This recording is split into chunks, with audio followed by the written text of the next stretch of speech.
Molefi Kete Asante, who joins us from Philadelphia, Pennsylvania, and he is a professor and chair of the Department of Africology and African Studies, African American Studies at Temple University. Thanks so much for coming on the program. As a scholar of African American studies, how would you define the killing of George Floyd by police in America in 2020? Well, I would define it as a lynching. There is a history in the United States of America of the lynching of black men. And I think that the visible demonstration of police arrogance indicates that it was an attempt on the part of this man, Chauvin, to lynch a black man. The black man had already been handcuffed. He was on the ground. He had been wrestled to the ground.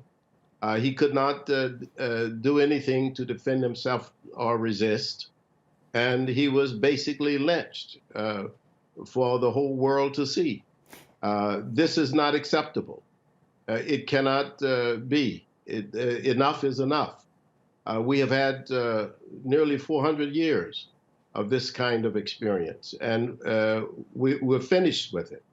And we have, unfortunately, a convergence of unemployment, nearly 40%,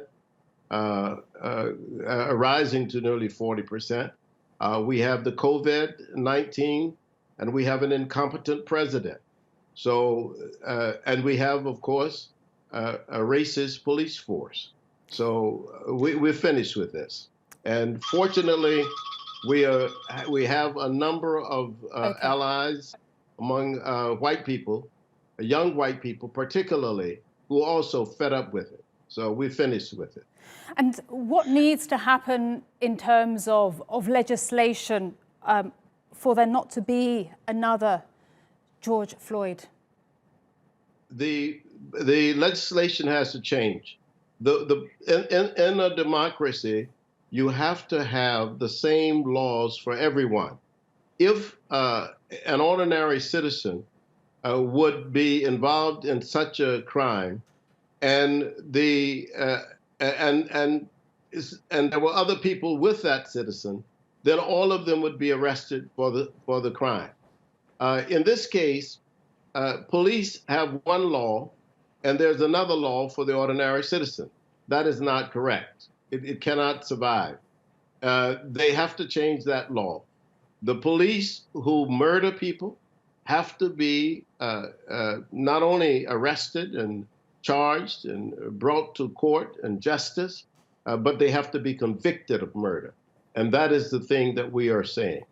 And what do you make of President Trump's response? You mentioned it very briefly with a single word there in your first response, but tell us more. Well, basically, we have a thug in the White House.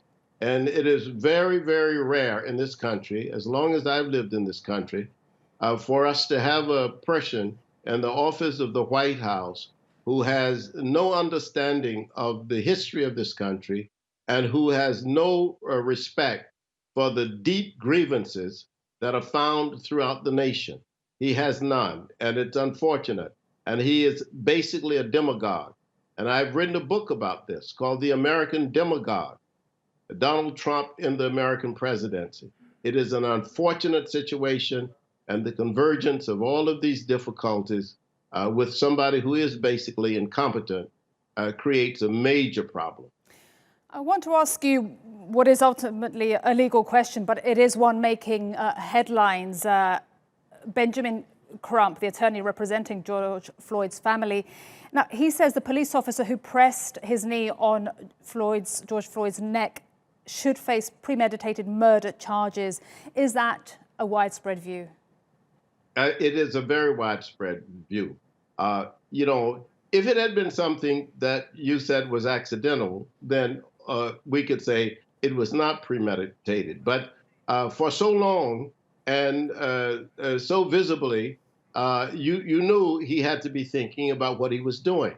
And obviously, this is a technique that has been used against people in other parts of the world. But in the U.S., to see it on videotape is the strangest and the most corrupt thing that I think you can even talk about when you talk about police violence.